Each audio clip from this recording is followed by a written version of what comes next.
talks, CEO insights, success stories, value markets, and financial education. This is the CEO Show. Hosted by Dan.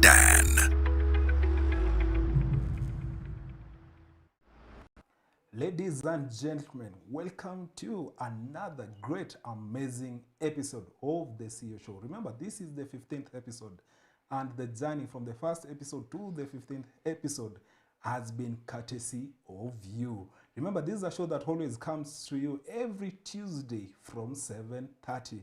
We are live on YouTube, Facebook, and also tonight we are live on TikTok. Remember, this is the show that always brings to you businessmen and women who are going to share the experience from where they started to where they are currently. But most importantly, it's about the lessons that comes with the journey to build different empires. Remember, this show is always very inspirational, very educative, and very insightful. The journey has been enormous, and thanks to you.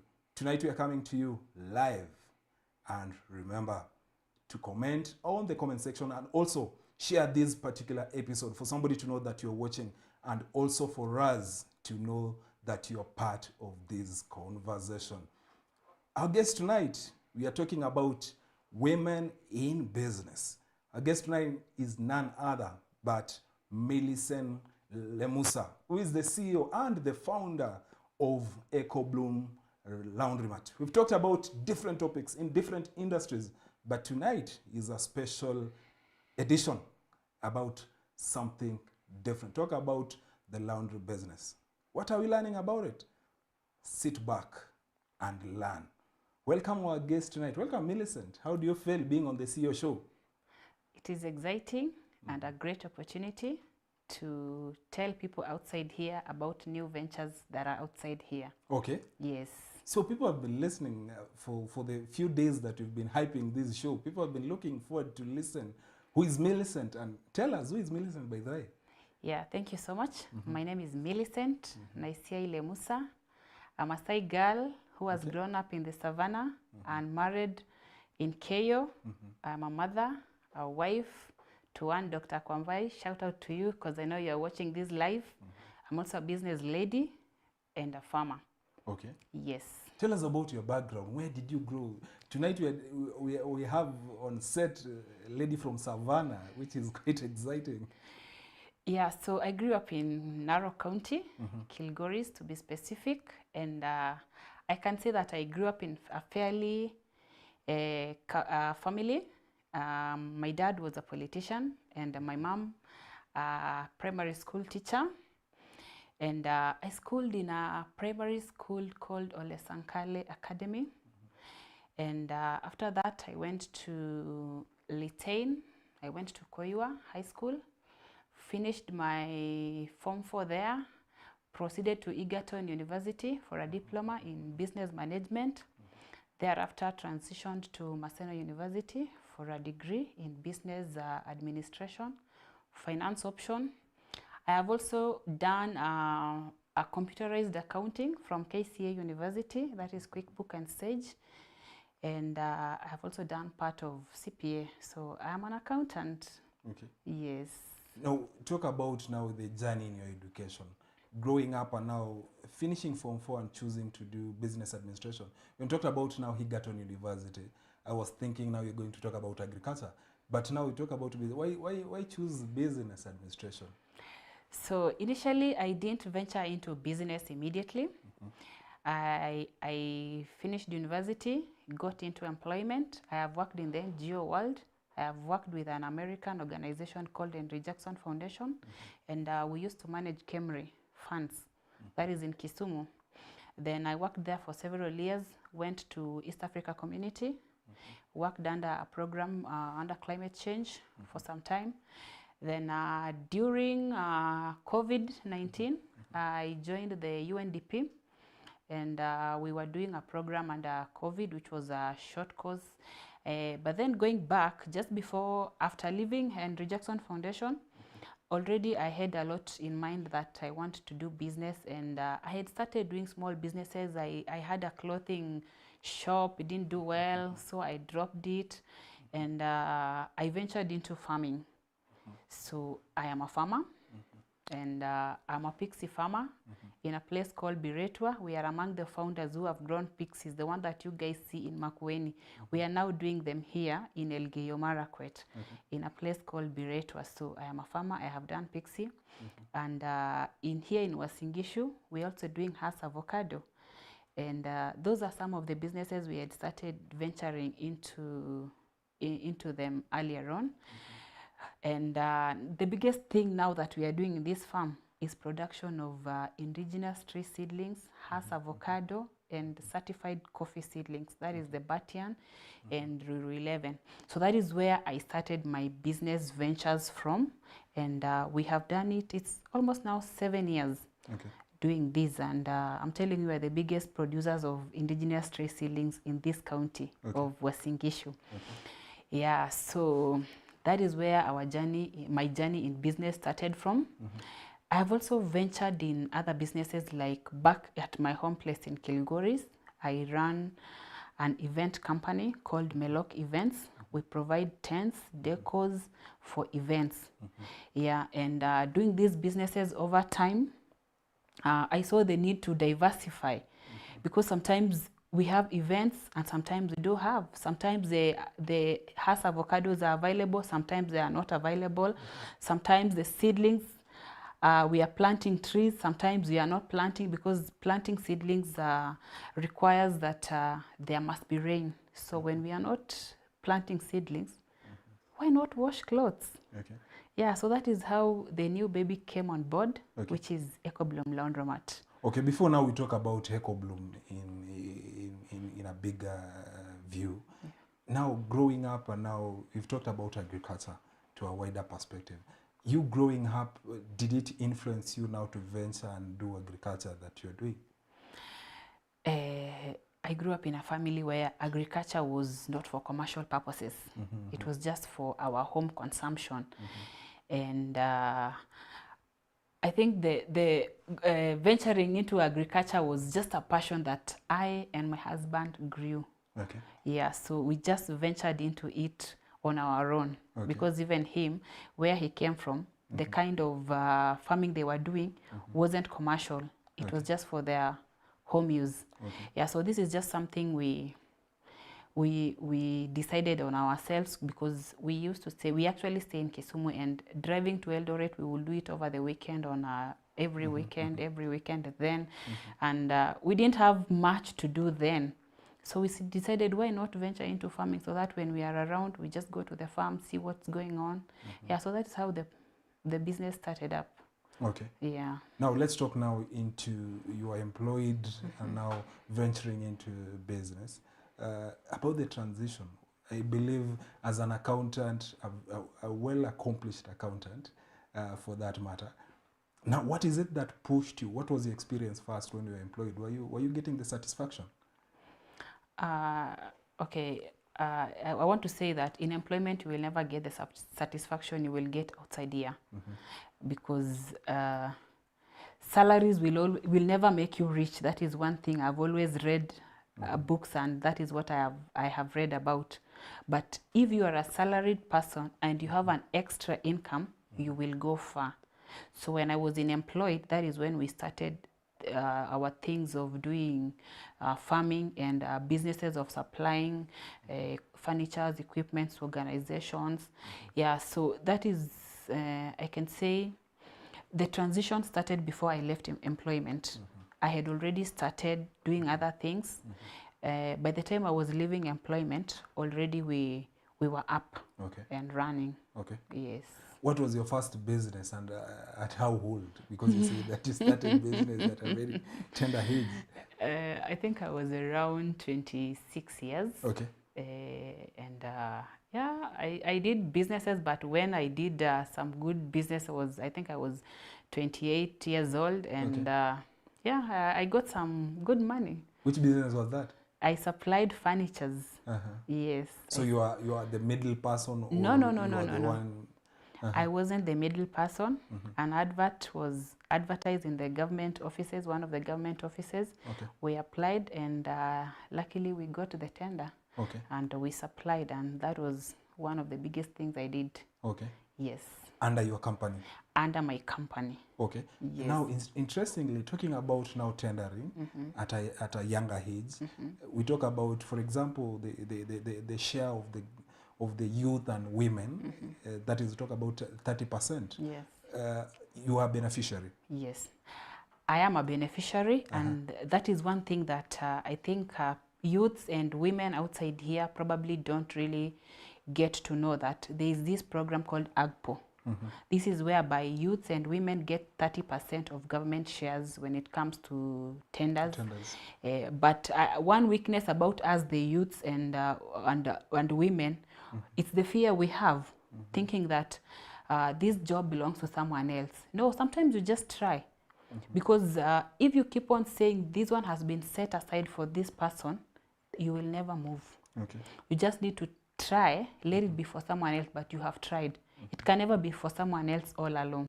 No, it can never be like that. Okay. Yes, so you just have to try and take advantage of the AGPO that is outside here.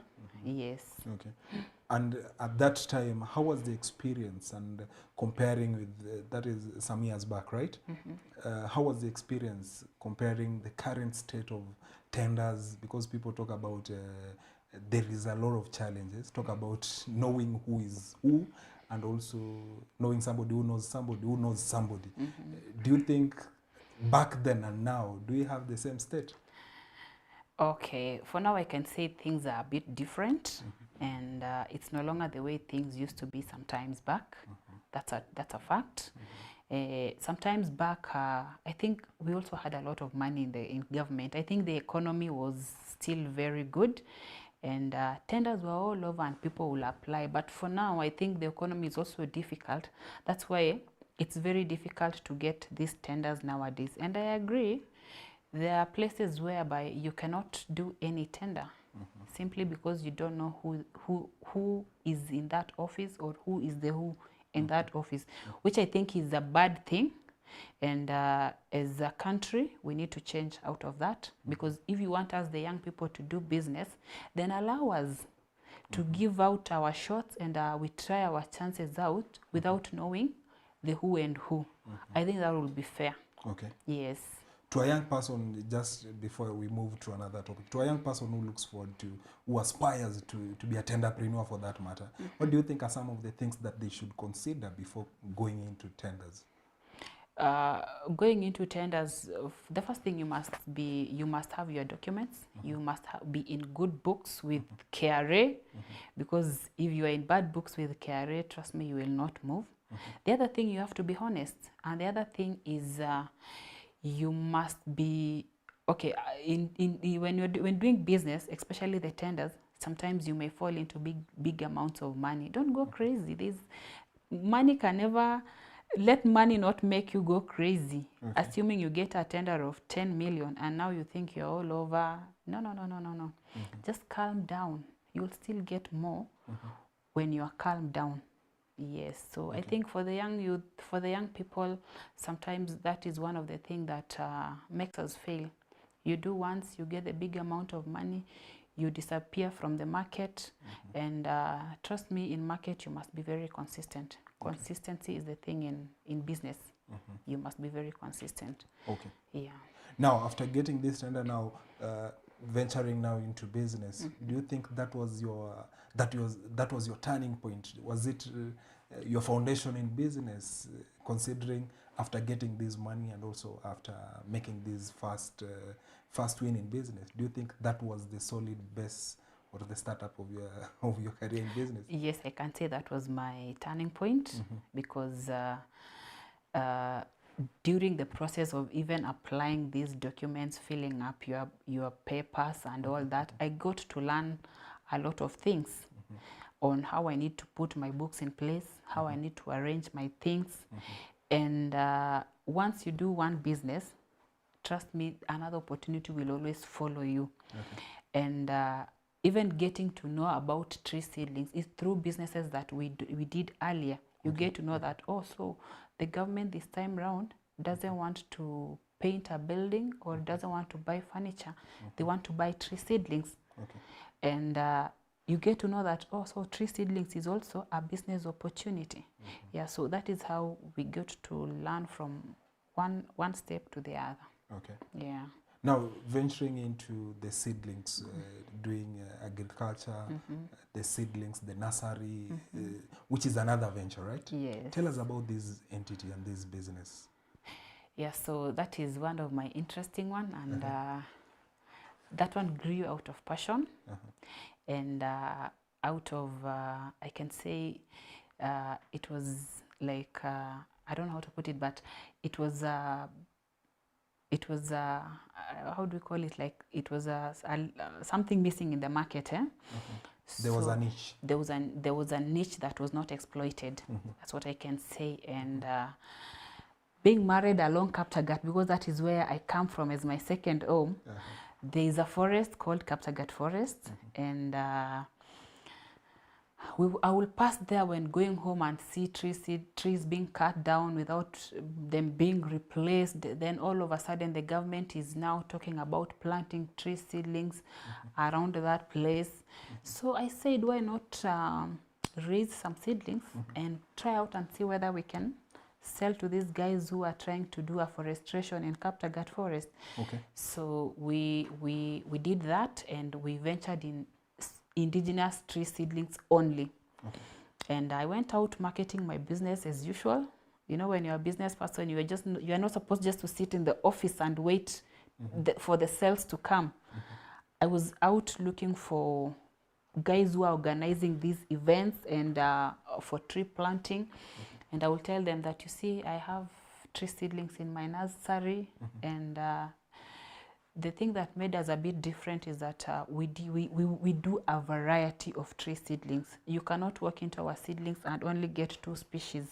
You will get over 8 species to 10 species of tree seedlings, and we also do them in large numbers. So that's how we got to get into the market. And my nursery has produced a lot of tree seedlings. We have done over 2 million tree seedlings. Where is it located? It's in a place called Wanifa. Wanifa is in Ainapkoi constituency in this Uasin Gishu County. And we have planted tree seedlings all over. We have planted in Kirisia Forest in Samburu County.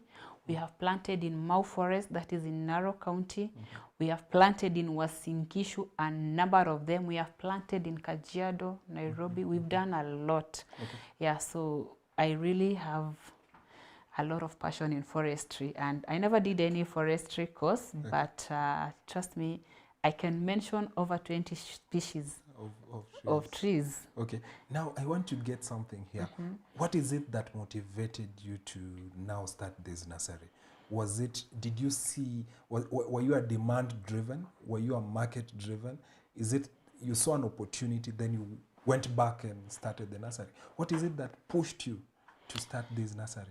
Initially, it was an opportunity in the market, but along the way, the passion came in, because you cannot do what you don't like.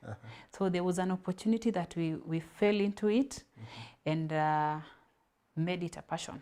Did somebody ask you to supply the seedlings before having the nursery? No. When we did our first trees, we didn't know where to sell. Yeah, we just did it blindly, hoping that, you see, these guys who are planting trees will come and buy. Yeah, and we went out marketing. They came, saw the trees. They were so impressed. Yeah, so that is how we started it off. That was now your first point that made you to go outside. So how your current capacity? Currently, we are doing about 250,000 tree seedlings annually. That is in the indigenous trees. And for the coffee, like this year, we had a production of around 35,000, both Batian and Ruiru. We're also doing Hass avocado, and we also have avocado farmers. We are producing one of the best seedlings. Yes. And we always encourage our clients that please just come to the farm, see what we have. If you like, that's when you can buy. Okay. Yes. Now talking about having different varieties, what is it that makes you introduce a new variety in what you're doing? Basically, it's not about new varieties, but it's about different species. And along this ecosystem, there are some trees that do well here, and they don't do well, for example, in Mau Forest, or maybe in Kirisia Forest. So all the seedlings we have in our nursery are seedlings that do well in this ecosystem. We sell them here. The ones that don't do well here, sometimes we do stocks of up to Mau Forest. And I can say that what we plant here is the same thing that we plant in Mau Forest. So it's just that there are different species. Yes. In the same thing, what is the major challenge that you encounter?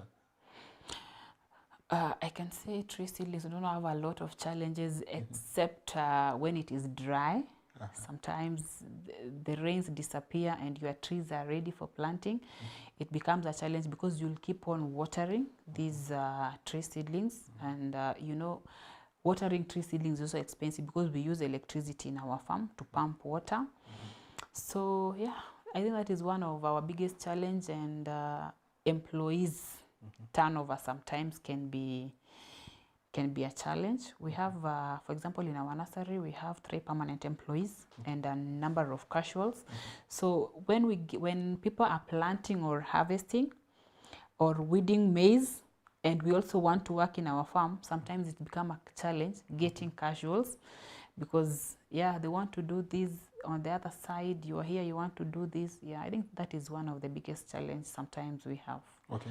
Yes. Do you think it's a very lucrative business? Very lucrative. Yeah, and I will encourage the youths. That's a very lucrative business. Currently, the government wants to plant 15 billion tree seedlings in 10 years.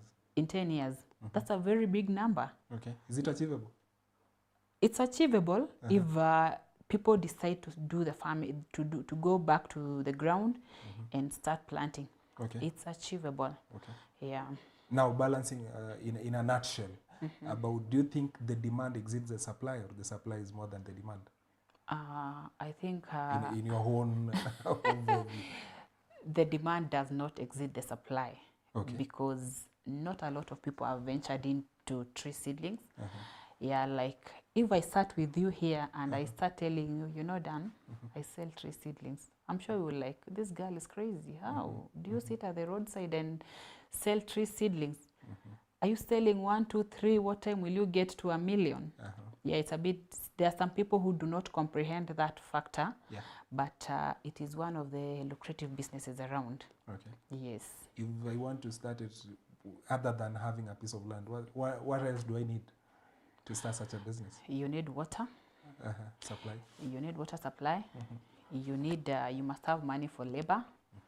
You must also know where to source your seedlings. The seeds, like for us, we source our seeds from Forest Collections and Carefree.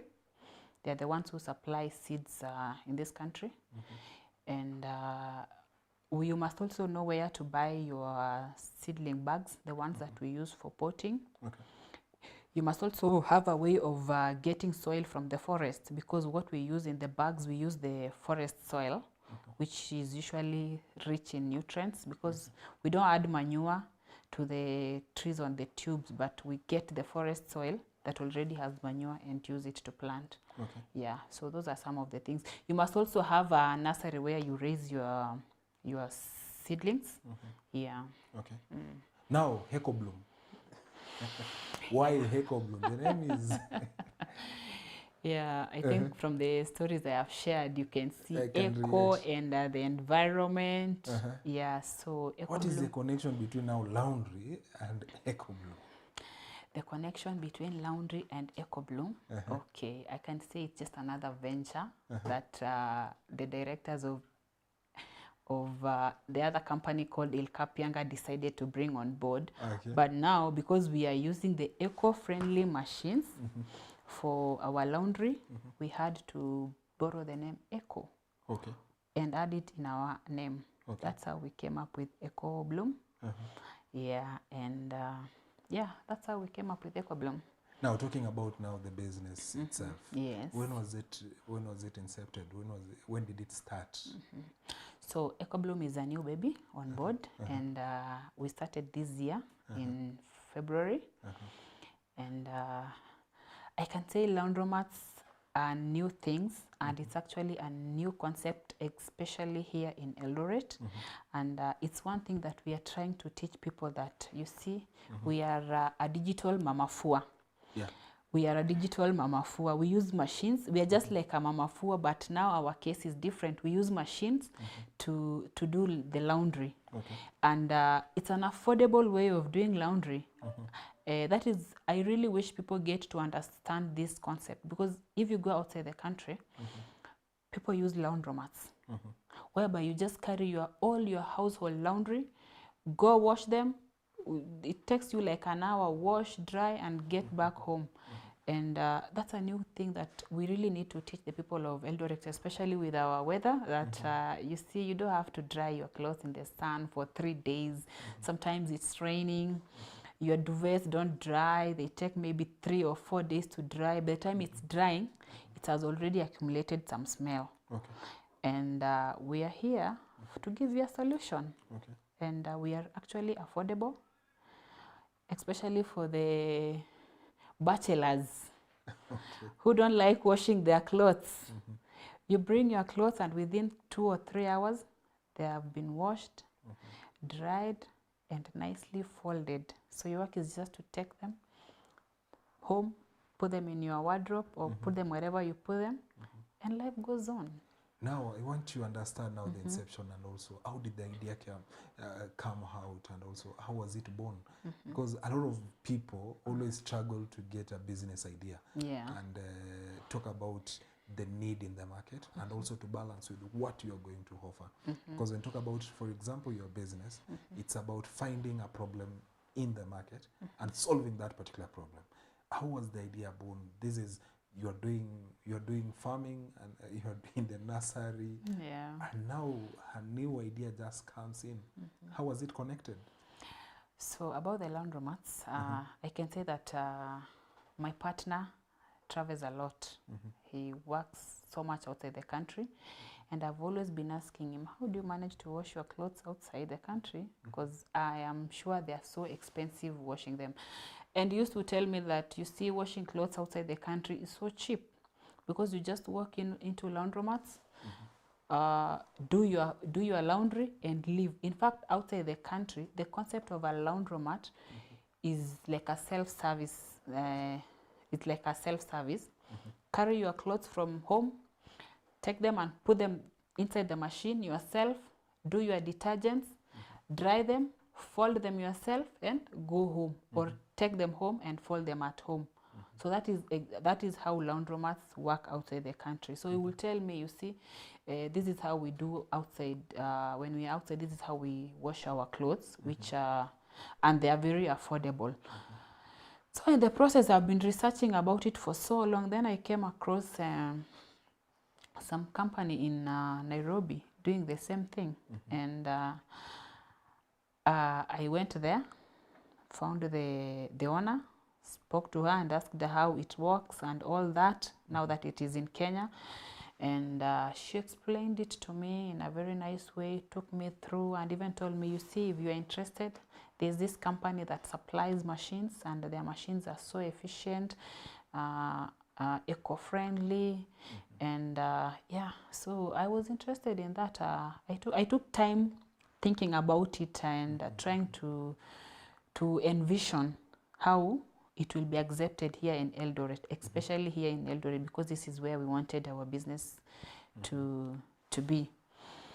And yeah, I decided, let me give it a shot, and go to the ground and start telling people, you see, we need to wash our clothes this way. Yeah. Now, what is it? How different is it from the usual dry clean that we are used to? Because there are many. Yeah. But what is it that makes it different from laundromat and the normal dry clean that we have? Okay. So the difference between laundromats and dry cleaners is that dry cleaners use solvents to wash clothes, and the laundromats use water to wash your clothes. That is why I've not mentioned washing suits. We only use dry cleaner to wash the suits. But for the laundromats, we use water to wash your laundry. Yeah, that is the difference. Dry cleaning is solvents, and for the laundromats, it's water. Okay. Yeah. So now, what is it that makes you, do you think you're the only one who does what you're doing in Eldoret City, for that matter? Yes. Okay. Ecobloom Laundromat are the only ones around, and we have done our market research. We did our market research before coming in, and we didn't find any. Okay. Yeah, but dry cleaners are there. The dry cleaners are there, and our concept is different for the laundromat.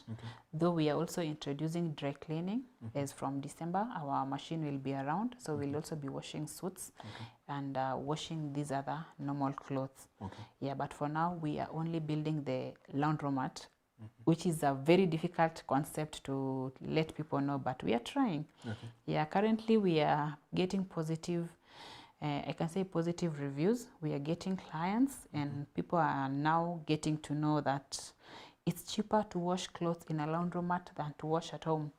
Simply because when you wash at home, you will pay for water bills, you will buy soap, you will take your time for 2 days waiting for your clothes to dry, you will fold them yourself, and you will buy a softener if you use softeners for your clothes.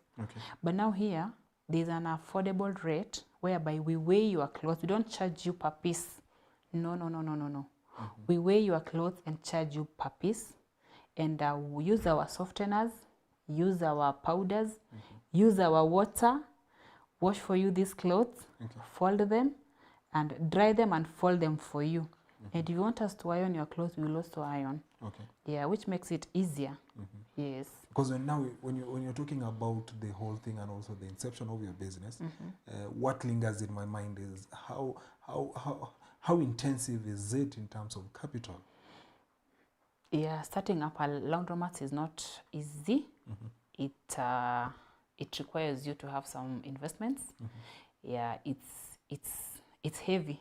Starting up, it's heavy. The machines are not cheap because we use commercial machines. The powders we use are commercial powders, not the normal powder you will walk into a supermarket and buy. Yeah, at the supermarket you will find the detergents for machine wash, but those are not the ones we use in the commercial machines. No. So the detergents are also costly. Yeah, so it's not easy. We pay water bills, and you know machines use a lot of water. Electricity is also there. Yeah. Okay. By doing that, it means you've said it is capital intensive. I want to get the picture of the first 3 months, because you find that sometimes you invest a lot in a business, then after 3 months or 6 months you find that you have you get the thoughts of even closing down. Yeah. How was the experience getting into the market? You're a new company in the region and also in the city. But now, how was your experience in terms of getting into the market and also your first customer experience? Because selling a new thing is always a challenge. Yeah. How was your experience for the first 3 months? Yeah, I think for anyone who has been in business or who has done business, I think it's clear that when starting a business, you will not start your business today and break even tomorrow. No. I always tell people, whenever you start your business, give yourself a grace period of 6 months, at least 6 months. And when I say that, that means that when you're starting a business, at least have 6 months rent for starting up that business, because you never know. The concept may pick or may not pick. But again, in business, you have to be patient. You have to be patient with business. For example, as in Ecobloom, we are so patient. And because this is a new concept, number one, we are selling to here in Eldoret, and even here in the country. It's still a new concept, even in Kenya, laundromats. So I think patience is one of the things that we have taught ourselves from the many businesses we have tried. And it pays, sometimes it pays. Yeah. What do you think is the future of the same? The future of Ecobloom or the laundromats? Laundromats. The future of laundromats is very bright, and I'm telling you, once people get to know about laundromats, I'm worried that we may render the mamafuas jobless, because there are a lot of challenges that come with mamafua. And laundromats are so efficient and affordable. So affordable. You can imagine, for example, at Ecobloom Laundromat, we charge you 800 shillings only for doing 5 kgs laundry. 5 kgs laundry is your clothes for 1 week plus. Assuming I can see you wear suits done every time I see you. Meaning, what you wash at the end of the week is probably your socks and your shirts. They cannot even be 5 kilos. And we charge 800 shillings for 5 kilos. Yeah, so that is affordable, considering that I have washed, dried, and folded them to you. Yeah, so the future of laundromats is very bright, and it's one of the big things that is coming up in this country. Yes. Now, I think we'll be taking a short break. But before taking the short break, what do you think what is it that keeps you going in this business? First, I can say that I have a very supporting partner. He's my cheerleader, and I've also taught myself about patience in business, and that is what keeps me going. I always know that it won't peak today, but for tomorrow it will work. So I'm always working toward getting tomorrow where this business is going to work. Yeah. Okay, so I think we'll be coming back shortly, and also we need to get some insights, having a profession in accountancy, and also how you practice that in your business and also in your operations. Ladies and gentlemen, remember we are talking and also speaking to the CEO and founder of Ecobloom Laundromats. And this is a new concept that is coming to town. If you are ready to learn, remember, this is a show that always inspires you to venture into new ideas, not only the existing ideas, and the conversation keeps going. Remember, if you have a question, drop on the comment section so that our guest tonight will be in a position to respond and also to contribute to your ideas. Ladies and gentlemen, we are taking a short break. We'll be back in a few.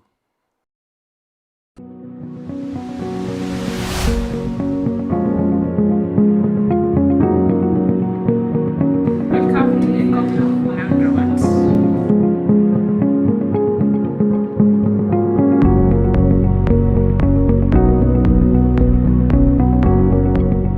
This is Millie, the CEO Ecobloom Laundromat. We are located at Laima Towers, Mezzanine 2. We are your digital mamafua located in Eldoret town. We specialize in home laundry, hotel,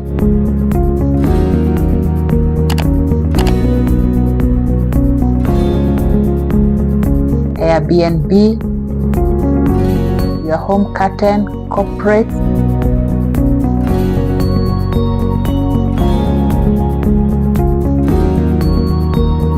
and any laundry that can be done at home or anywhere.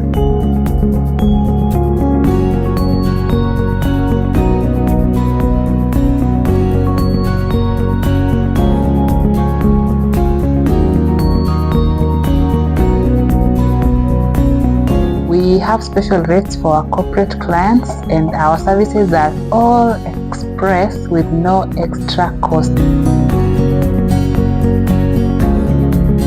The good thing about Ecobloom is that your clothes will always dry whether it is raining or if it's not raining, because we use dryers to dry your clothes.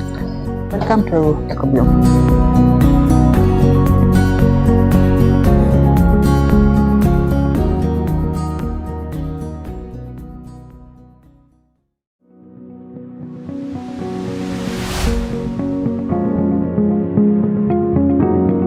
Inspiring entrepreneurs, creative talks, CEO insights, success stories, value markets, and financial education. This is the CEO Show.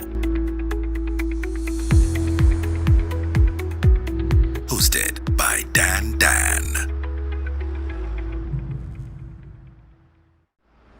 Business minds, pioneering and inspiring entrepreneurs, creative talks, CEO insights, success stories, value markets, and financial education. This is the CEO Show. Hosted by Dan.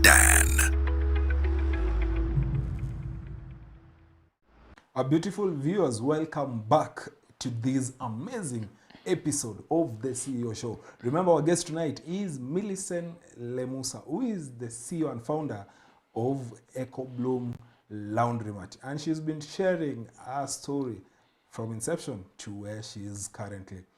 And from this, it's always a learning experience. What she's saying is that the mama fuas are endangered. Is it true? Yeah, we will really not wish to render them jobless, but we also want to fix ourselves in that market. Okay. Yes. So you will have to choose. You want to go the mamafua that takes 2 to 3 days to dry your clothes, or you want to go the laundromat way, whereby within 2 hours your clothes are dried and nicely folded. Yes. Because now comparing the two, somebody is talking about efficiency. Me, I'm seated at, somewhere in, let's say, Chepkanga, somewhere far. And then you are located in town. I'm here. I need my clothes to be taken care of. Yes. I think I'll find it easy to call Mama Fua. How can you convince me? Yeah, so currently we have riders who go and pick clothes and deliver the laundry and return them back when they are ready. And we also soon will have collection points in almost all the estates, whereby the clothes will be collected there and taken to our main branch for washing, and then returned them back to the collection centers, and our clients can pick them from there. Okay. Yeah. Now I want to, because it's a very nice idea and also a very good business. Yes. But what is it that you consider coming up with such a business, and the do's and the don'ts? What is it that you looked into when you're coming up with this business? Yeah, I think the first thing we were trying to solve a problem. Every business comes up to solve a problem, and for us, we were looking at people like bachelors who really don't like washing their clothes. Can we have a better way or an easy way that they can do their laundry? We're also looking at the young ladies who nowadays really don't want to wash clothes, and we have very long nails. We can't even manage to wash clothes. So what is the solution to solve this? And apart from that, we can even look at a point where, for example, a family has young children. And an example is here in Eldoret, whereby sometimes we don't have sunny days. The rainy days sometimes are longer than the sunny days, and your clothes hardly dry. And this is where now laundromats come in. Like you see, you don't have to let your baby stay without having clothes, not really staying without having clothes, but don't get stressed that my child's clothes have not dried. And what can I do? Yeah, you can even wash your clothes at home, and we can dry them for you if you don't want us to start up from the laundry. Yes. The other thing is we actually do graduation gowns and wedding gowns, and laundromats are the big thing. For us, if you come to our laundry, we always encourage you that, you see, we don't want to stay with your clothes, because we don't want to stay with your clothes. Bring your clothes within 2 or 3 hours. Please come and collect them. They'll always be ready. The duvets, anything. Yeah. Okay. Talking now holistically about business, the nursery, the nurseries, the seedlings. Now, what you are doing holistically, having studied business administration and also having knowledge in accounting systems, specifically after graduating from Strathmore with the 2 systems of accounts. Do you think it has helped you in running your businesses and also in practicing? Yes. It has really helped, and I have not stopped schooling because I still need to learn more and more about managing my businesses and keeping my books in order. And I'm telling you, if you get someone who has done a business course and in business and doing business, and get someone else who has not done the same course and in business, there's always a difference between the two. There's always a difference because one who has studied about business has some knowledge on how to keep the books even during the employment, the HRs. You have some knowledge about when purchasing your supplies. You'll always have that knowledge, but you'll always find someone else doing the same business may even go and employ someone to come and do the same that I am doing, for example. For example, in Ecobloom, we are not yet in a position where we can recruit staffs to do, for example, accounting, HR. We are still young, but we are growing. So you see, for someone who doesn't have that knowledge of accounting, you will need someone to help you balance your books. But for my case, the advantage is I have done the course and I can always balance my books. Okay. Yes. So we can say that you are everything in your business.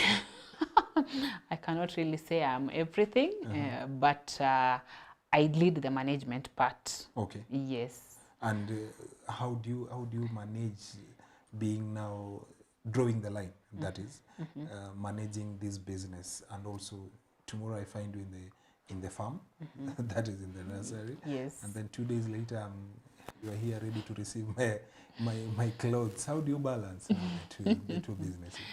Yeah, so I have very dedicated employees back at the farm, at the nursery, and even at the laundry.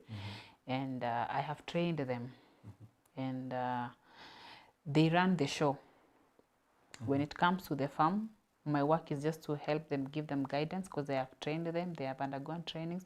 My work is just to go and supervise and see what needs to be done, whether what was done has been done, because we also have an agronomist at our farm who visits the farm every week to go and check if everything is okay. Rights is notes down for the employees to follow, especially when it comes to the spraying programs and all that.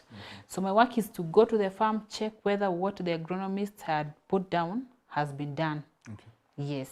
So that is how I manage the farm and the nursery part. Here at the laundry, we also have a staff, a dedicated staff, whom you will always find when you walk into the laundry. And for my case, I'm also there. But I'm always on the ground trying to tell people, you see, we have this laundromat here at Daima Towers, and we are so affordable washing your clothes. We can wash your clothes and pick them the same day. We can wash your duvet and bring it back to you the same day. Yeah, so that's it. What do you think are some of your principles that you practice in managing and running your business? I think one of the things is, first, I'm very hardworking. That one I can say. I spend a lot of my time trying to make sure things are in order. I also work with a lot of honesty. I trust my employees. Sometimes you may not trust them 100%, but I always give them the benefit of doubt by trusting them and telling them, you see, I have left this, please manage. But behind the curtains, I'm always watching over to see what is there. So, and again, when it comes to financial management, I am very disciplined. Yeah, like for example, in business, every business has its own accounts of operation. We don't mix up things because I don't want the headache of trying to balance books that don't balance. So every business has its own accounts. Yeah, so I think that is one of the things that I can say I have managed to work on. Okay. Yes. Now, I'm curious also to understand. We've talked about you have a very dedicated team of staff, and also spoken about honesty. How can one, because most businessmen and women always have the fear of entrusting people with their business, and also having that high degree of honesty to staff and also to people who work below them. How have you managed to build such a dedicated team and also such a honest kind of staff members? Yeah, I think one thing that employers need to understand is that if you treat your employees well, they will also treat you well. That is one thing they need to understand, and don't make your employees feel that you are always doubting them. No. Just doubt them, but let them not know that you are doubting them, because that one really makes them even blow out so much, because they think even at the end of the day the boss knows that I'll steal. No. Just allow them. The other thing is put systems in place, like yeah, for my case, for example, in the farm, sometimes they may okay steal or not steal. I cannot really tell, because when we are dealing with seedlings, it's so difficult, for example, to steal indigenous tree seedlings. Where are you selling? For them, where are they selling? Yeah, it's a bit difficult. And again, you see, when you come to our nursery, you will see the way they are arranged in rows. And whenever we are selling our seedlings, we start from a particular row. So even if an employee decides to steal, for example, seedlings, they cannot do it more than 10, because it's so clear. You will see, so what happened here? Yeah. Have you ever encountered dishonesty and also failure in performance in your staff members? I have encountered them, yes, previously. And sometimes you try and correct. If it doesn't work, you have to let the employee go. But I can say that, for example, in my farm, I have an employee whom I started with 8 years down the line. To date, we are still up and going. Yeah. So now shifting now to marketing and also selling your product outside there, because you say that in most occasions you are outside there selling your product. And what is your marketing strategy and also your entry to the market? Yeah, I think nowadays the big thing is social media. You have to market your goods at the social media. We use Facebook, like for example, our farm. We have a website. It's called ilkapianka, lid.co.ke. You can actually go to our website and see some of the things we have done, and some of the things we have, and some of the things we sell. And we also have Facebook pages for both the laundry and the nursery. We have Instagram accounts, we have TikToks. We also attend shows and these marketing, how do we call, like conferences and all that. Yeah, that's how we get to market ourselves. And also word of mouth. If a farmer comes today and buys coffee seedlings, someone else will see the seedlings and will ask, where did you get your seedlings? And yeah, we also get those kind of referrals. Yeah. Now, how do you measure now your market cover? Because every person will always, because growth is attributed to some extent, your coverage in the market. How do you measure and know that for the time that you've been in existence, you've been having a positive growth in the market? Yeah, I think for my case, the way we scale up is the way we measure our growth. For example, if this year we are producing 20,000 seedlings and next year we produce 50,000 seedlings and sell all of them, I think that is how we get to measure our growth, whereby every year you see that we are increasing our production, and all that.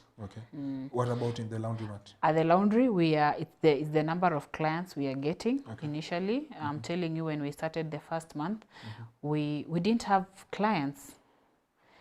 For like the first 2 weeks, we had maybe 3 or 4 clients who came. But where we are now, we are getting clients every day. We are getting corporate clients who have come on board. We are washing for them their Airbnb laundries. We even have hotels that we clean their laundries. And we have constant clients that are on the laundry every Friday. If it gets to 3 and we've not seen them, we also call them like, hey, what's happened this week? Didn't you dress up? Yeah, because those are our constant clients. So I think, and the new guys coming on board really encourages us, and it makes us feel like, yeah, The ground is almost getting to understand this concept. Okay. Yeah. Now, in your business and holistically talking about business in general, what do you think is the current day challenge that a lot of business people face in the market?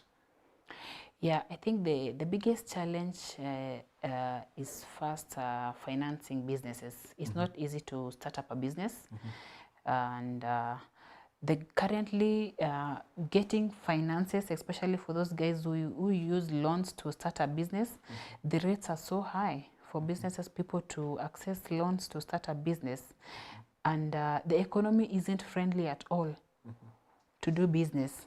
So if you get a loan and start up a business, at the end of the day, you may not even be able to pay that loan. So I think that is one of the biggest challenge in business. And if there's a way the government can lessen some of those rates to people in business, I think most of the youths and even women in business will scale up their businesses, and we'll even have new guys coming on board to do business. Yeah, I think finances is one of the biggest challenges currently. Okay. Yeah. And now, with regard to finances, and also you've talked about growth, and also looking forward to do dry cleaning in the next few months, because you're expecting a new machine. Yeah. How was your mode of financing the same? Is it capital? That is in terms of capital? Is it equity, or is it debt financing? I can say for us is we are scaling up. We are scaling up. And we are diversifying from other businesses that we have. They are the ones that have supported us to start up the laundry currently. And yeah, we are hoping we will manage to bring up the machines, because machines are not cheap. Yeah. We are hoping that the other businesses will still keep on pushing us. And if we will not be able to do that, we will have to go into equity. Okay. Yeah. And now, considering expansion, what is it that you look into before you expand? What we look into before we expand is it's about our customer, the number of customers we have received, and currently we are having a lot of requests to wash suits, and yeah, that is one of the things that has encouraged us to start thinking wider, that we need to bring in our dry cleaning machine. Okay. Yeah, because we have a number of clients who are coming, and sometimes we even get a client who's just coming up with 8 suits. We are like, oh no, you see, we are sorry, we don't wash suits.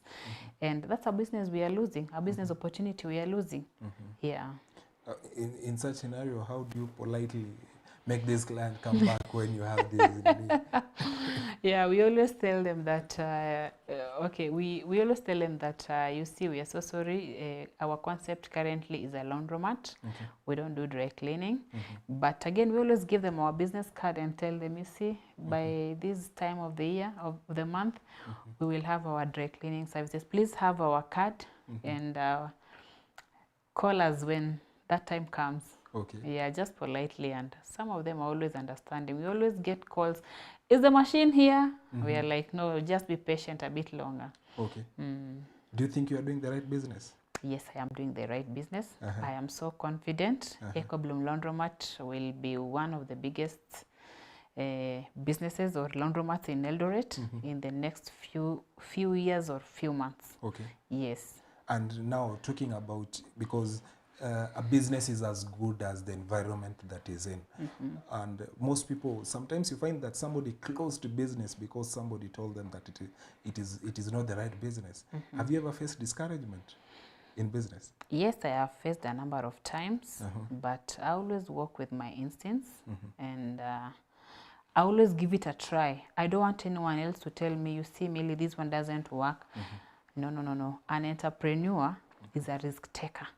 So I'll always want to take the risk, fail and fail, progress and progress. So I don't think I always take those advices. I will always want to do it and succeed, whether it succeeds or fails.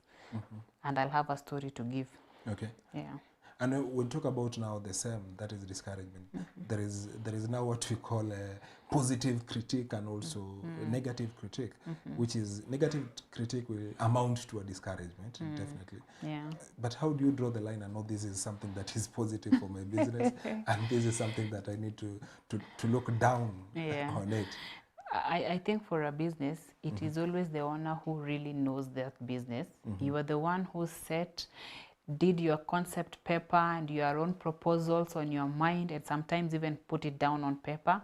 You have the plan on how you want this business to go. So if someone comes and tells me, you know, Millie, laundromats can't work in Eldoret, I will find that as a negative critic, because we don't have one. We've never had one. There's no one that has ever failed. So why is it going to fail? We just need to teach people that, you see, this is a new concept, this is how it works, and let's embrace it. Yeah. Okay. And Eldoret people are so nice. The reception is so good. Yeah. Okay. And now in the same kind of business, and also generally in business, people always feel that it's about being accepted. And have you ever encountered resistance? No. I don't think I have ever encountered such kind of resistance. Okay. Yes. So you think you've been accepted into the market comfortably? Yeah, I think we do have competitors. You will always get that kind of resistance if you have competitors. But now this is a new business. No, there's no competition. So you'll just get into the market and trying to take your space. Okay. Yeah. Now, tomorrow somebody walks in and they have a good offer to you. And here I am, I need to buy your idea. And probably a stake of your business as an investor. What is your take on the same? Are you just not pushing me away? Yeah. Because sometimes you find that in business, there are some people who would have wished to sell a portion of it to make it better. Can you consider such an option? No, for me now, currently, I wouldn't consider such an option. Yeah. Okay. Yes. And if you are to consider, what is it that you look into when somebody is giving you an offer in business? I think I will want to know first, why does he want to come into the business? And the other thing, I will want to know what are some of the direct, for example, does he want to take the lead, to take control of the leadership of the business, or what exactly do you want?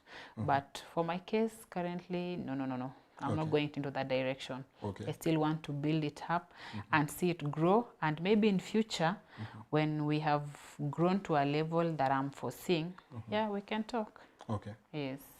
Now, walking now into a different angle of the same. Recently, Eldoret, we are now currently a city that is after being given a charter. And most people look into it as something positive, and also there are some people who have fears in terms of the cost of doing business in Eldoret town. What do you think are some of the pros as a business person? What do you think are some of the positive things that are coming with Eldoret being a city compared to when it was just a municipality? I think the pros are more than the cons, and being a city, we are going to get more investors. And investors coming in means that business will boom in every sector. For example, those people in the hotel business, they'll be able to accommodate visitors who come in. Myself in the laundry, I'll be able to wash clothes for guys visiting Eldoret. Even the mamambogas at the market, they will sell. So I think the cons are more than the pros are more than the cons. Yeah, so I think it's a good thing. Okay. Now looking back to when you started doing business and when you operated business, if I take you back to some years back, what is it that you think you can do different that you're not doing? Yeah, I think taking me back, I will do more than what I am doing currently, because some years back I didn't have the exposure that I now have in business, and those days I will only concentrate on doing one business to the core. But for now, I have learned that in business you have to diversify. You don't have to put all your eggs in one basket. You can do this once it peaks and in the market, try something else. Build it up. Once it peaks, try something else, so that you get to get revenues from all sectors. Okay. Back then, I would just focus on one thing to the end. Okay. Yeah. Now, you've talked about diversification and also trying something different. And somebody said that there is a school of thought that believes that when you handle many businesses, you become a master of none. And at the end of the day, you're not known for something. Talking about diversification, what are some of the things that somebody has to consider before today you are doing this, tomorrow you are doing something else? And at the end of the day, somebody might think that you are not serious into something. Yeah. Because I remember a quote that somebody said that you specialize until you become special. But now, diversification, what are some of the things that one should consider before choosing to do something else vis-a-vis what they are currently doing? Yeah, I think when I say diversification, this literally means you don't start a hardware today, tomorrow you start a laundry, tomorrow you start a school. You can as well do all those businesses, but build one until it's stable. Once it's stable, that the business can run without you being literally there to oversee the day-to-day operations, then that means that business is stable. You can always open another venture. So you don't open many of them at once. No. Build one at a time. Yeah. Okay. Yes. Now, about building one at a time and also having different. But if tomorrow you don't have the laundromat, what other business can you do as a new idea in Eldoret? In Eldoret, I think I'll focus in farming. I'll still focus in my farming. Yeah, because business is good when it's a new concept that you're bringing on board. Okay. And for Eldoret being a city, we have a number of businesses that are already up and running. Yeah, so sometimes reputation of the same businesses doesn't really do well. That's why you will find someone has opened a clothing shop here, and within 3 months they are closing down, simply because we have thousands of them in the same city. And getting to get clients becomes a difficult thing. Yeah, so I think I'll focus in farming and scale up my farming. Okay. Yes. Okay. So, ladies and gentlemen, remember that we are coming to you live, and this is the 15th episode of the CEO Show. And we are so curious also to understand and also to get your feedback. Just to check, we have some feedback here. From Rael Kipario, who is saying beauty with brains, go girl, and also we have Leteipa Lesho, who is saying congratulations on your well-deserved success. You are an inspiration. Somebody here, Lemashon Enole, is saying big up. Somebody from this is Mkulima Mdogo Seedlings is saying good job, my friend. Watching from Thika, all the way from Thika. We have Kennedy Malube is saying that this is a great show. Also, we have this is Chepchumba Bireru is saying good job. And also we have Nyakwar Ngonga who is saying proud of the milestones. And also we have somebody from Laikipia who is watching and saying he's watching all the way from Laikipia. Then we also have Franklin Koichu who is saying, I've learned one thing: for business, you start up with at least 6 months rent, but no sooner I finished 3 months than my business started eating me, and I couldn't sustain because I had only 3 months of rent. This is quite. Have you ever thought of closing business? Yeah. How's the experience, and what is it that made you? I once had a clothing business. And yes, I closed it down because I did it for 1.5 years, and I couldn't get to where I am getting, and I felt it right to close down before it starts eating on me. Okay. Yes. At what point were you feeling that it was eating into your into your business? You see, if you run a business for like 1.5 or 2 years, and you cannot break, you actually you don't break even. That means you get salary for your employees, and you get rent to the building, but you don't get anything to put to your pocket. Okay. Then you're not working. Okay. You're basically working for others. So if it gets to that point and you've pushed the business till you feel like you are at the end, then it's always good to think otherwise. Okay. Yes. So before you close, what are some of the things that you consider before closing down? Of course, I wouldn't want to get into my pocket to pay rent and pay my staffs. Okay.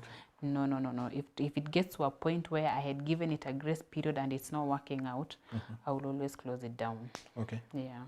To what point, somebody talks about now separating your business from yourself, and also when it comes to finances, which is a very critical point, how do you manage to separate your finances from the business finances? Yeah, it is. So what I do is you have to pay yourself as an employee of the business you're working for. So that makes it easier for you. At the end of the month, when you are paying your staff, you also pay yourself. So you wouldn't be getting money, for example, to fuel your car from the business. No, no, no, no, no. Okay. You will have your salary. You will get your money from the salary. Yeah, so that is how How it do you gets arrive separate. at that figure that you, for example, Millie, you're going to earn X figure from your company? How do you arrive to that figure? I value myself. Uh-huh. Yes, I value myself and say this is what I should be getting from the farm. Okay. This is what I should be getting from the laundry. Yeah, and I pay myself that. So I have to push the business until it gives me my profit, gives me my salary and my staff's salaries. Okay. Yes. Do you value yourself or you value the business? I value myself in terms of paying my salary. Yes, so I value myself. So I you rate myself. You write down your needs. Not my needs. Okay. I decide that, you see, this laundry has to pay me this salary and pays this other staff this amount of salary. Okay. It's actually a salary. Yes. Okay. So you because forgive me, It's okay. I'm just curious. Now, seeing that if you find that you need Y amount from a laundry, but it's not in a position to meet the Y amount because it's now driven from you. Yeah. So that is when I say my business hasn't break down. Okay. Yeah. That is when you because say it hasn't paid me, it hasn't paid my staff, it hasn't paid rent, and it has not given me my profits. Okay. So ninajua the business hasn't break even. So I still have to push it harder. Okay. Yes. So at what, how do you now get to that point of break even? When you break even, that means is when the business is able to pay its bills. Okay. Then that is when you can say my business has break even. Okay. You've been able to return your capitals. You are paying your salaries comfortably, the CEO's salary, the staff's, and you're paying your bills. Yes, that is when you have break even. Nice. Now, 10 years later, or 5 years later, where do you see yourself? Yeah, 5 years from now, I'm seeing myself a different person, a different Millicent from what I am today. I want to have branches in different towns of Ecobloom Laundromat. And I'm also looking at scaling up our businesses. Yeah, and 5 years from now, we'll be into manufacturing of avocado oil. Okay. Yeah. How will you achieve that? We already have a farm that we have avocados, a number of avocados in the farm. And we are looking at manufacturing avocado oil because we don't want to sell our avocados to the exporters or to the brokers. No, no, no, no, no, no. We want to do value addition. Okay. Yes. Okay, Millie. So as you prepare also to give us your parting shot and also advice to the women outside there who fear to venture into business because of what people say and also discouragements that are there. Also, you'll be speaking to it and also giving us your location where you are. Okay, so I'll just go back to our viewers and also we have this is Biwot Steve who is saying that he's watching from Mombasa. Thank you so much. Also, we have Justus, Justus, great job. This is somebody who is watching from the US. And then also we have Kimtai Kwambai, who is saying that he's watching from Accra. And then also we have Patricia, who is saying good work, Millie. Thank you. Keep on. And also Kipkoech John, who is asking, do you pay yourself? I think you've answered that question. And also we have Angeline, who is saying that watching from Qatar, all the way from Qatar. And then he's saying, good work, madam. We have Caroline Rotich, who is saying, congratulations, Miss Millicent. It's a business I always have a art for. I'm happy. It's already running in Eldoret. Good job. Keep it up. Then we have Soiti Michael, who is saying, Millie, he's a brilliant lady. That is wonderful. Then also we have Steve Biwot, who is saying you need to ensure the business has optimum number of staff, including the CEO, and pay salaries based on the scales of salaries set as per the HR scales. This should be done professionally. Wow, this is quite insightful. Yeah. So, Millie, what is your parting shot to our viewers, and especially to the women and ladies who are watching you tonight? Yeah, thank you so much, Dan, for this great show. And first, I would like to congratulate you. This is a very nice platform to outside here. Opportunities are there. Let's take advantage of AGPO. Let's also take advantage of the loan facilities that the government is giving to young people to start up businesses. And the other thing I would like to tell the youths, let us not put ourselves so much into employment. Currently, the government is telling us that we do not have employment opportunities. That doesn't mean we should stay at home because the government doesn't have opportunities. No. There are a lot of things you can do outside here and make money and even create opportunities like what we are now doing. We have people we have employed, and that is creating opportunities. So let's go out here and work hard. Let's go out here and look for opportunities, and surely we can make it at the end of the day. Okay. Yes. Nice. Okay, thank you, Millie, for coming to the show and also for sharing such an amazing story. I think the main reason of this show is always to inspire and also to provide insights. Ladies and gentlemen, that was Millicent N.Lemusa, who is the founder and the CEO of Ecobloom Laundromat. I'm sure you've benefited. That is the aim of this particular show. What is it that you've learned from tonight's episode? I'm sure you can be in a position also to comment, to give this conversation going also after the end of this particular show. Remember, don't forget to subscribe on our YouTube channel. Don't forget also to like and follow our pages both on TikTok and Facebook. This is the show that you cannot afford to miss any other episode. Until next week, I was your host, Dan. Thank you.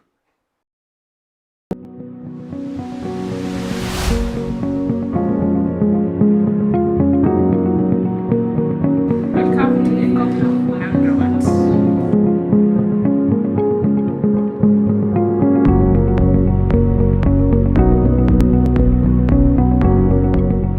This is Millie, the CEO of Ecobloom Laundromat. We are located at Laima Towers, Mezzanine 2. We are your digital mama fua located in Eldoret town. We specialize in home laundry, hotel,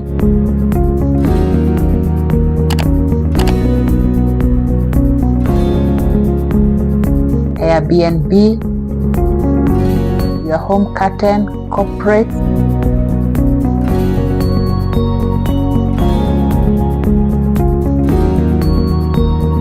and any laundry that can be done at home or anywhere.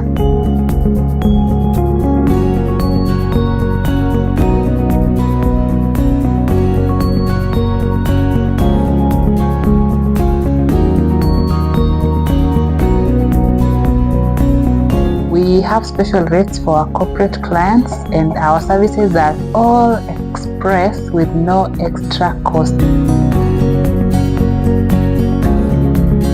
The good thing about Ecobloom is that your clothes will always dry whether it is raining or it is not raining, because we use dryers to dry your clothes. Welcome to Ecobloom.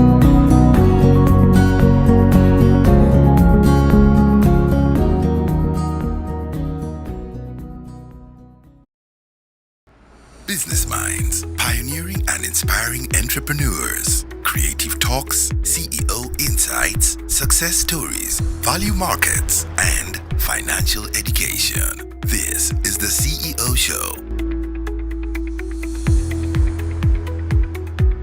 Hosted by Dan.